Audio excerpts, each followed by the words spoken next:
اللہ اکبر کبیرہ۔ میرے پیاروں بھائیوں دوستوں بزرگوں، ہم غزوہ بدر کے باب کو چلا رہے ہیں۔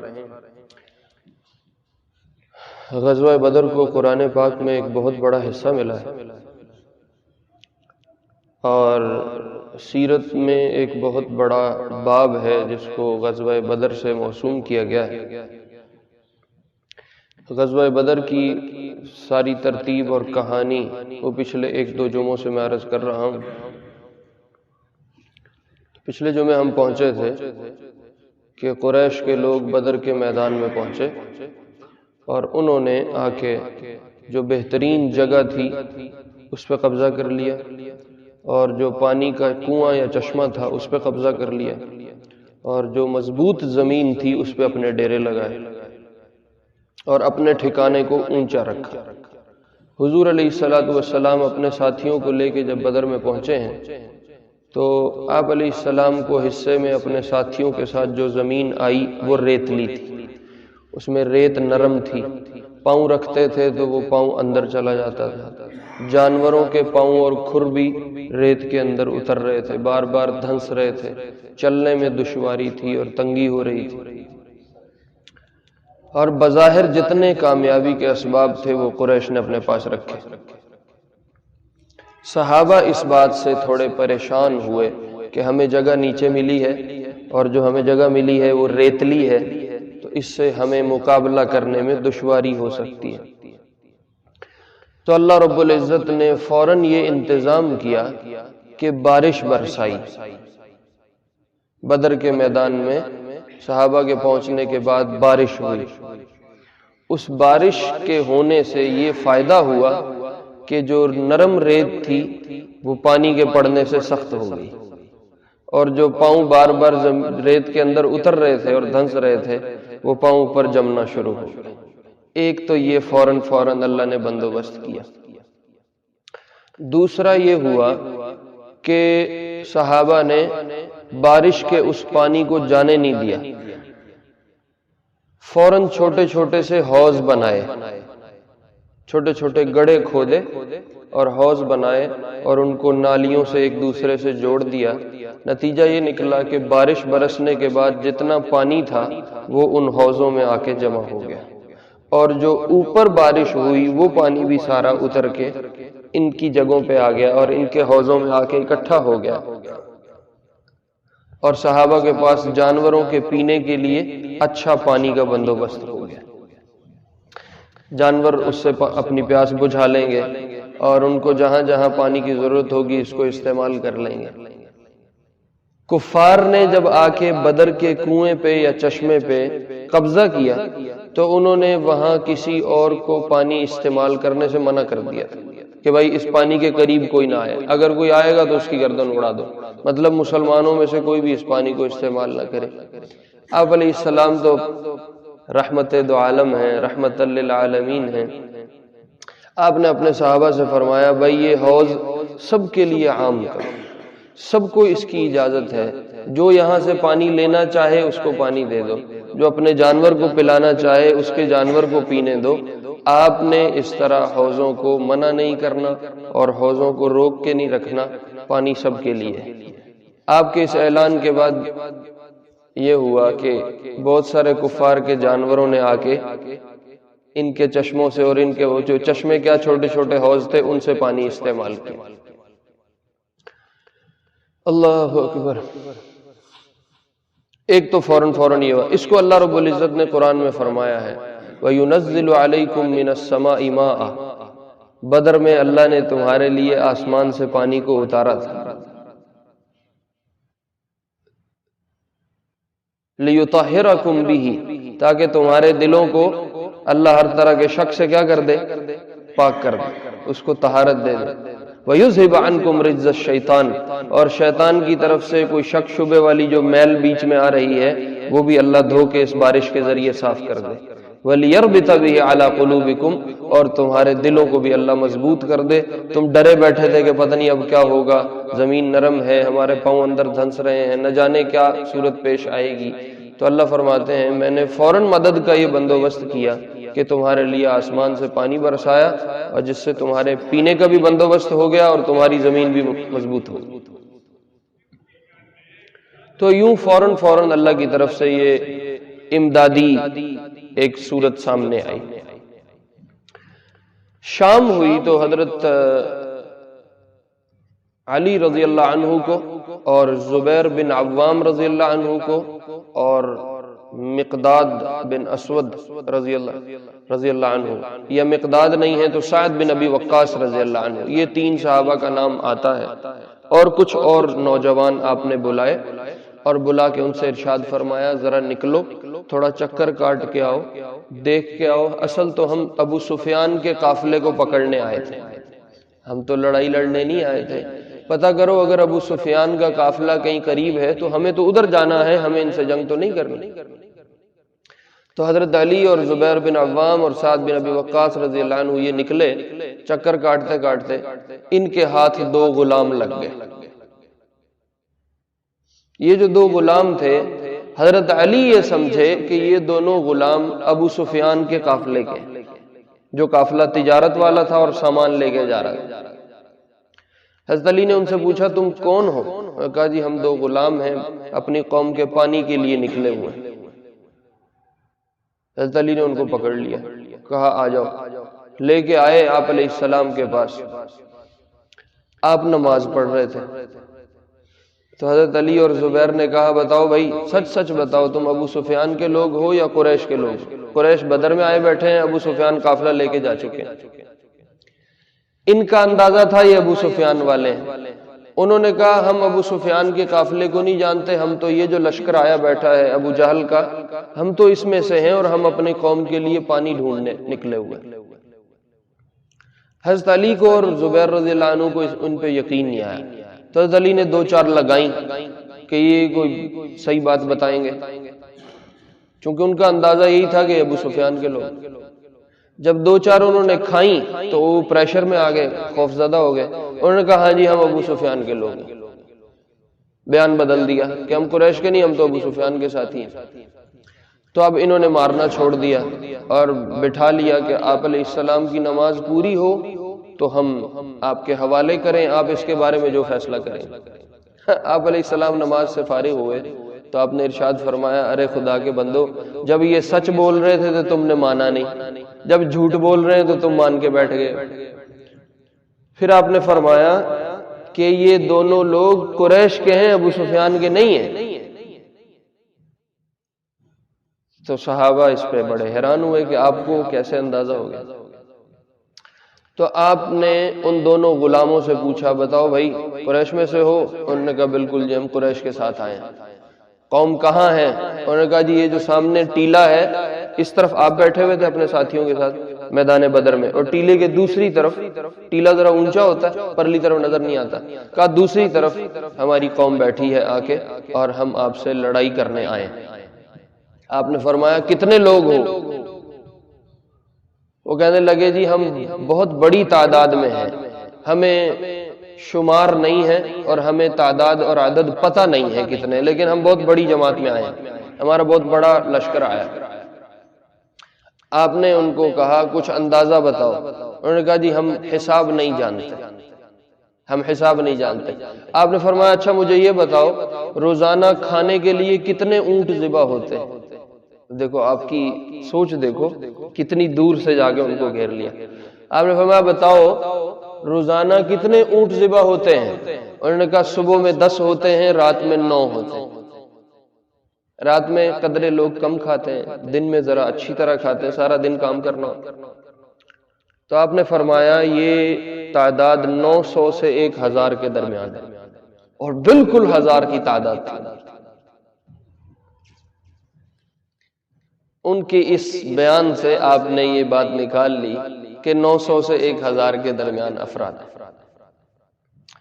اللہ اکبر۔ حضرت عمر رضی اللہ عنہ فرماتے ہیں شام ہوئی تو حضور علیہ السلام نے ہمیں لیا اور بدر کے میدان کی طرف نکلے جہاں اگلے دن لڑائی ہونی تھی، مقابلہ ہونا۔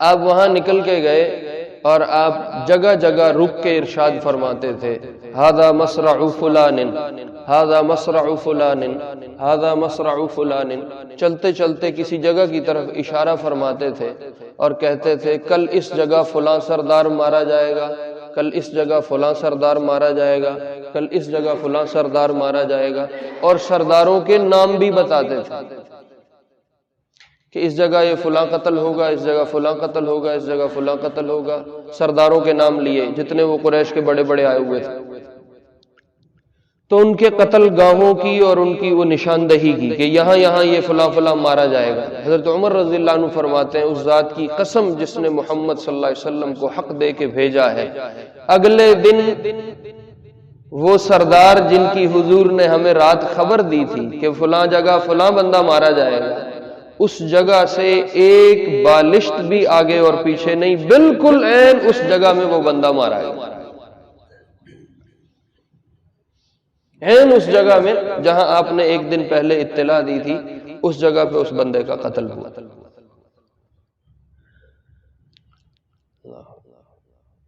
اچھا، اس طرح کی روایات کو دیکھ کے، جیسے میں نے آپ کو بھی یہ روایت سنائی ہے کہ آپ علیہ السلام نے قتل گاہیں بتائیں کہ فلاں سردار مثلا ابو جہل یہاں مارا جائے گا، عتبہ وہاں مارا جائے گا، شیبہ وہاں مارا جائے گا، یا مطعم یہاں مارا جائے گا، طعیمہ یہاں مارا جائے گا، وغیرہ وغیرہ، بہت سارے سردار تھے۔ تو آپ علیہ السلام نے جو جگہ بتائیں اس طرح کی روایات سے، یہ میں نے آپ کو پہلے سنائی ہے کہ نماز پڑھنے سے فارغ ہوئے تو آپ نے فرمایا جب یہ سچ بول رہے تھے تو تم نے مانا نہیں، اب جھوٹ بول رہے ہیں تو تم مان چکے ہو۔ اس طرح کی روایات سے ہمارے کچھ حضرات نے یہ رائے اختیار کی ہے کہ آپ علیہ السلام کو غیب کا علم تھا، آپ غیب جانتے تھے اور آپ بتا دیتے تھے غیب کی باتیں کہ یوں ہوگا اور یوں ہوگا اور یوں ہوگا اور یوں ہوگا۔ اس طرح کی حدیث میں بہت سی روایات، مثلا آپ نے اپنے زمانے میں بتایا قیامت کے قریب یوں ہوگا، پھر قیامت کے قریب یوں ہوگا، پھر قیامت کے قریب یہ علامت سامنے آئے گی، پھر قیامت کے قریب یہ علامت سامنے آئے گی۔ اس طرح کی بہت سی چیزوں میں آپ نے غیب کی خبریں بتائی ہیں۔ میں نے کچھ عرصہ پہلے، 1-1.5 سال پہلے، قیامت کی علامات کو تفصیل سے، سلسلہ اور ترتیب سے اس کو میں نے یہاں منبر سے بیان کیا ہے۔ وہ ساری علامات حضور کی بتائی ہوئی، اور قیامت تو ابھی بہت بعد کے زمانے میں آنی ہے کہ آپ نے فرمایا زکوٰۃ لوگ ہڑپ کر جائیں گے، اجتماعی مال میں خیانت شروع ہو جائے گی، شراب عام ہو جائے گی، زنا عام ہو جائے گا، اور بدترین لوگ سردار بن جائیں گے، اور لوگ اپنی ماں اور باپ کے نافرمان ہو جائیں گے، دوستوں کے اور بیویوں کے قریب ہو جائیں گے، مسجدیں ویران ہو جائیں گی، وغیرہ وغیرہ، بہت سی تفصیلی علامات ہیں جو آپ نے بیان فرمائی، اور خود اپنی زندگی میں بہت ساری چیزوں کو آپ نے خبر دی کہ ایسے ہوگا، اور ویسا ہی ہوا۔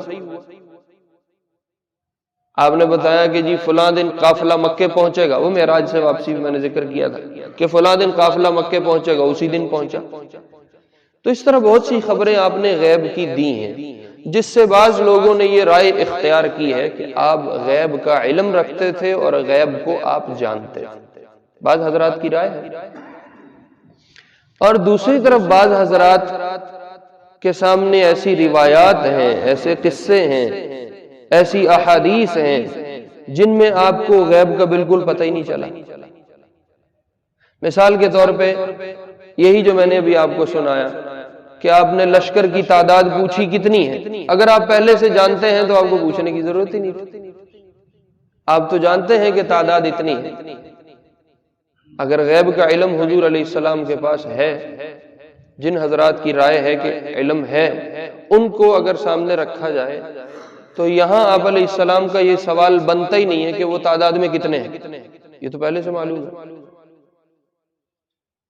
اور اس طرح کی بہت سی روایات ہیں، ابھی میں آگے ذکر کروں گا۔ بدر میں آپ علیہ السلام رات کو اپنے چھپر، جو ایک ان کے لیے چھپر بنایا گیا، اس میں داخل ہوئے اور ساری رات روتے رہے، نماز پڑھتے رہے۔ حضرت علی رضی اللہ عنہ فرماتے ہیں ہم مکے سے سفر کر کے آئے تھے، مدینہ سے سفر کر کے آئے تھے، اور ہم تھکے ہوئے تھے، اور اکثر نے پیدل سفر کیا، 2 گھوڑے تھے، 70 اونٹ تھے، 313 بندے تھے، تو اکثر نے تو پیدل سفر کیا، تھکاوٹ بہت زیادہ تھی۔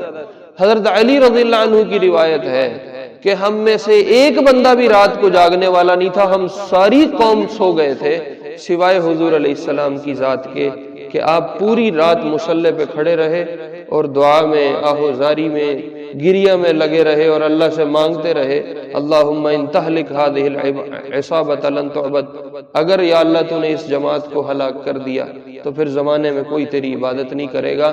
یہ دعائیں حدیث سے ثابت ہیں اور آپ نے پوری پوری رات مانگا ہے، رو رو کے مانگا۔ اگر آپ کو یہ علم پہلے سے ہی ہے کہ کل فتح ہو جائے گی تو مانگنے کی ضرورت ہی کوئی نہیں، اتنا پریشان ہونے کی ضرورت ہی کوئی نہیں۔ تو اس لیے بہت ساری روایات میں ملتا ہے کہ آپ کو کچھ چیزوں کا علم نہیں ہوا، اس لیے بعض حضرات نے یہ رائے اختیار کی ہے کہ آپ علیہ السلام کو کلی طور پہ ٹوٹلی سارا غیب کا علم حاصل نہیں تھا۔ جہاں جہاں اللہ غیب کا علم دے دیتے تھے وہاں وہاں غیب کی بات آپ کو پتہ چل جاتی تھی، اور جہاں جہاں آپ کو غیب کی بات اللہ نہیں بتاتے تھے وہاں وہاں غیب کی بات آپ کو پتہ نہیں چلتی۔ تو جہاں جہاں اللہ نے غیب بتایا ہے، اللہ کے نبی علیہ السلام نے اس غیب کو اپنی قوم کو سنایا ہے، اپنے صحابہ کو بتایا ہے۔ اس میں سے میں نے ایک آپ کو ابھی قصہ بتایا ہے کہ آپ کو اللہ نے اپنے علم کے ذریعے، وحی کے ذریعے یہ بتا دیا کہ کل فلاں جگہ ابو جہل مارا جائے گا، فلاں جگہ امیہ مارا جائے گا، فلاں جگہ شیبہ مرے گا، فلاں جگہ عتبہ مرے گا۔ اور میرے عزیزو، ایک قاعدہ کلیہ سمجھنے کی ضرورت ہے، اس سے سارا معاملہ بڑا اچھی طرح سمجھ آ جاتا ہے۔ دیکھو، ایک ہے غیب کی خبر دینا، ایک ہے غیب کا جان لینا، یہ دو مختلف چیزیں ہیں۔ انبیاء غیب کی خبریں دیتے ہیں، غیب جانتے نہیں ہیں۔ غیب کی خبر دینا الگ بات ہے، غیب کو جان لینا الگ بات ہے۔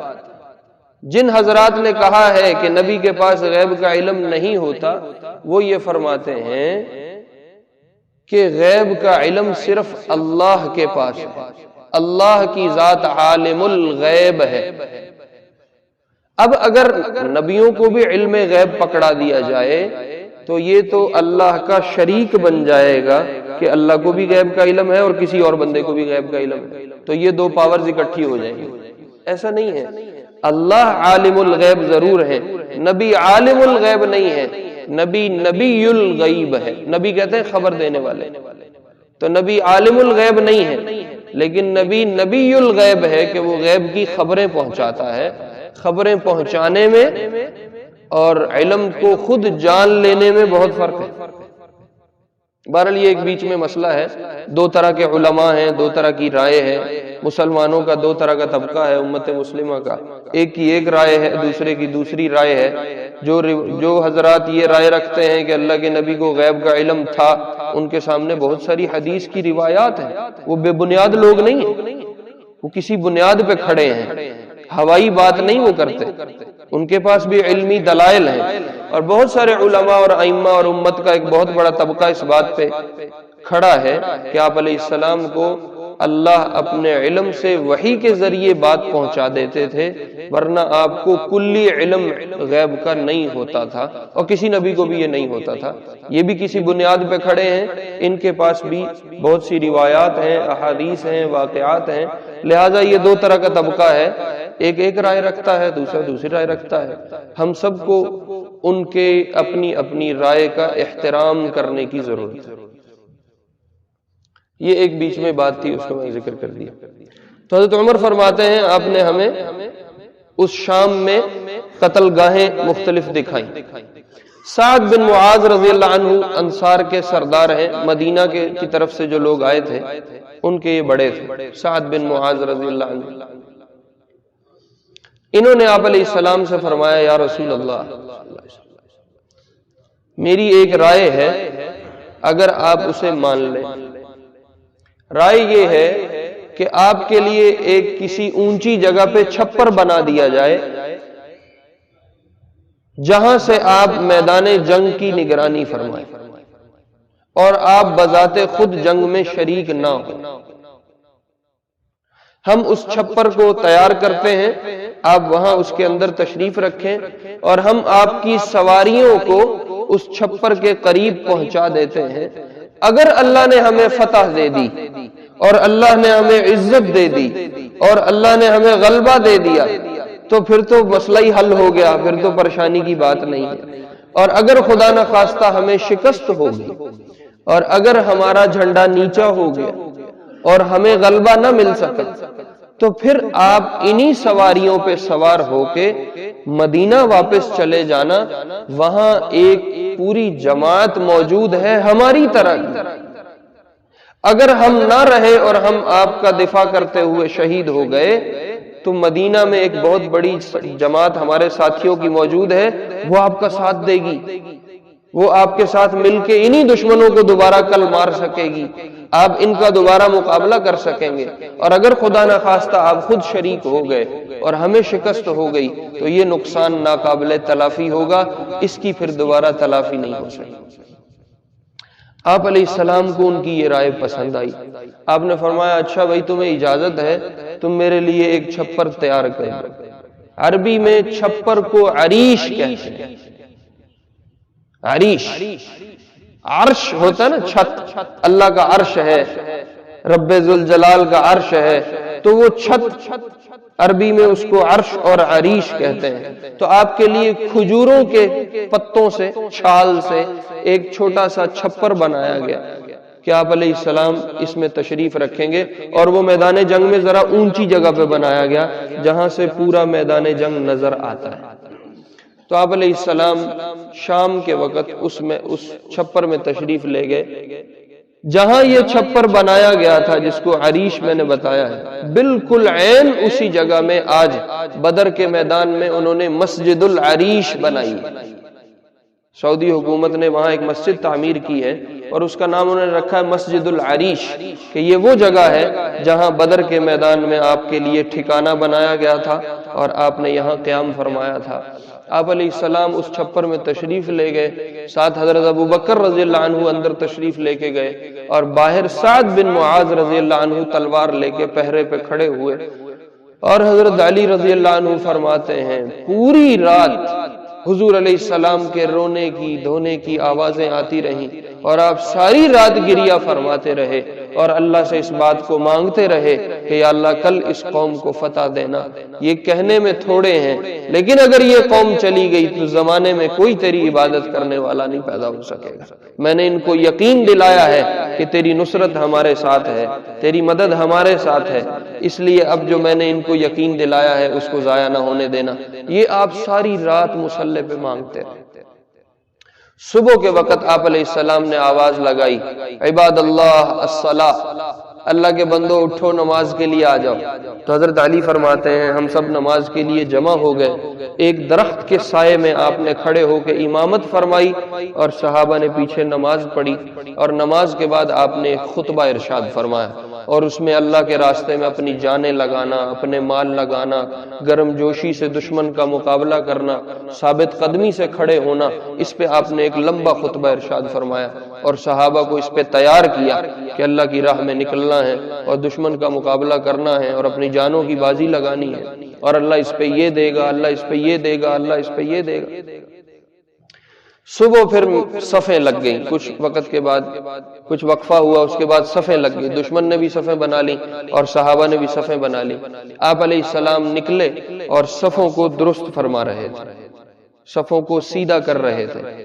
جیسے نماز میں صفوں کو سیدھا کیا جاتا ہے، ایسے میدان جنگ میں بھی صفوں کو سیدھا کیا جاتا ہے۔ اللہ رب العزت نے قرآن میں صفیں بنانے والوں کی قسمیں کھائیں، اور صف بنانے میں ایک بہت بڑا پیغام یہ ہے کہ جب بھی کوئی کام اجتماعی کرنا ہو تو اس کو ترتیب سے کیا جائے۔ مثلا آپ نے نماز پڑھنی ہے، اجتماعی عبادت ہے، تو اس کو ترتیب سے کرو، نظم و ضبط سے کرو۔ اسی طرح جہاد لڑنے کھڑے ہو، اللہ کے راستے میں ہو اور اللہ کے دشمن سے مقابلہ ہے، اب تمہارا اجتماعی کام ہے تو نظم و ضبط کو برقرار رکھو، ایسے نہ ہو بھگدڑ مچ جائے، ایسے نہ ہو افراتفری مچ جائے، ہر بندہ اپنی بات لے کے چل پڑے، ایک ترتیب سے صف بناؤ، ایک تمہارا امام ہو، ہم نماز میں بھی یوں ہی کرتے ہیں، ایک امام ہے اور پیچھے اس کی صفیں بنی ہوئی اور مقتدی۔ اچھا، ہماری قوم میں نظم و ضبط نہ ہونے کا ایک بہت بڑا ہی مسئلہ ہے۔ اگر ہماری قوم نظم و ضبط پہ آ جائے، یقین جانو بہت سی مشکلیں آسان ہو جائیں۔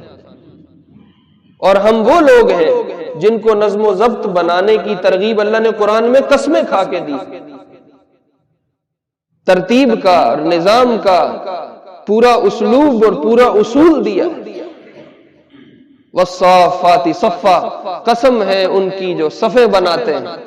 دیکھو یہ چھوٹی بات، تو آپ علیہ السلام نے میدان جنگ میں صفیں بنوائی، تو ایک صحابی ہیں سواد بن غزیہ رضی اللہ عنہ، بس یہ ایک قصہ عرض کرتا ہوں پھر سنتیں پڑھتا ہوں۔ سواد بن غزیہ ان کا نام ہے، مشہور صحابی، یہ بھی بدر میں شریک تھے۔ یہ جان کے ان کے دل میں اللہ نے ڈالی، میں تو کہتا ہوں اللہ نے ڈالی، ان کے خوش نصیبی اور سعادت ان کے حصے میں آنی تھی، یہ سب سے تھوڑا سا آگے ہو گئے، ہلکا سا ایک قدم آگے بڑھا کے سب سے تھوڑا آگے آ گئے۔ تو آپ صفیں سیدھی کرتے جا رہے ہیں، آپ کے ہاتھ میں ایک تیر تھا، اس تیر کی آگے نوک بنی ہوئی تھی، تو آپ اس تیر کو یوں پھیرتے ہوئے جا رہے تھے کہ صف سیدھی رہے اور سارے اس تیر کے برابر لیول پہ آتے جائیں۔ یہ سواد بن غزیہ تھوڑے سے آگے تھے، تو جب ان تک آپ پہنچے تو آگے وہ تیر کے یہ کھڑے تھے، تو آپ نے اسی تیر کو ان کے پیٹ میں ہلکا سا یوں ایک چوب لگائی، اسی تیر کی نوک سے ایک چوب لگائی، کہا سواد پیچھے ہو جاؤ، تو وہ وہاں کھڑے ہو گئے۔ انہوں نے کہا یا رسول اللہ، اللہ نے آپ کو حق کا نبی بنا کے بھیجا ہے اور عدل و انصاف کرنے کے لیے بھیجا ہے، آپ نے میرے پیٹ میں چوب لگا کے مجھے تکلیف دی، مجھے اس کا بدلہ دو، ایسے نہیں چھوڑوں گا۔ تو آپ نے وہیں اپنا پلو اٹھا لیا، کہا سواد یہ میرا پیٹ حاضر ہے، بدلہ لے لو، اپنا ہی تیر پکڑا لو، اپنا ہی تیر پکڑا دیا، کہا ابھی بدلہ لے لو۔ تو ان کو تو یہ موقع چاہیے تھا، وہ ایک دم لپک کے آپ کے پیٹ کو چمٹ،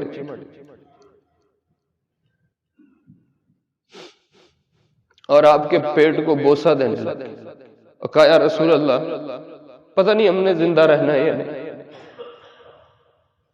یہ آخری موقع تھا، مجھے یہ چاہیے تھا، میں نے اپنا کام کر لیا، مجھے بدلہ نہیں چاہیے۔ تو آپ مسکرائے اور آپ نے ان کے لیے دعا فرمائی۔ اچھا، یہ سواد بن غزیہ بدر میں شہید بھی ہوئے، جو بدر میں لوگ شہید ہوئے ان میں سواد بن غزیہ بھی شہید ہوئے رضی اللہ عنہ۔ تو آپ نے صفیں بنوائی، اور پھر جب آپ نے کفر کے ایک بڑے لشکر پہ نگاہ ڈالی تو آپ نے یہاں ایک دعا ارشاد فرمائی۔ آپ نے فرمایا اللہم هذه قریش قد اقبلت بخیلائها وفخرها، یا اللہ یہ قریش تیرے دشمن ہے، تحادک وتکذب رسولک، یہ قریش تیرے دشمن ہیں اور تیرے نبی کو جھٹلاتے ہیں، یہ اپنے پورے نخرے بازی کے ساتھ، پورے فخر اور تکبر کے ساتھ اور اپنے پورے لاؤ لشکر اور اسلحے کے ساتھ تیرے نبی کے مقابلے پہ کھڑے ہیں۔ اللہم فنصرک الذی وعدتنی، یا اللہ اب جو تو نے میرے ساتھ مدد اور نصرت کے وعدے کیے ہیں وہ آج یہاں پورے کرنا، اور میرے ساتھیوں کو اور مجھے رسوا نہ۔ اللہم احنہم الغدات، یا اللہ آج ان میں سے کوئی بھی بچ کے نہ جائے، ان سب کو ہلاک فرما جو تیرے دشمن ہیں اور تیرے نبی کو جھٹلاتے ہیں۔ یہ آپ نے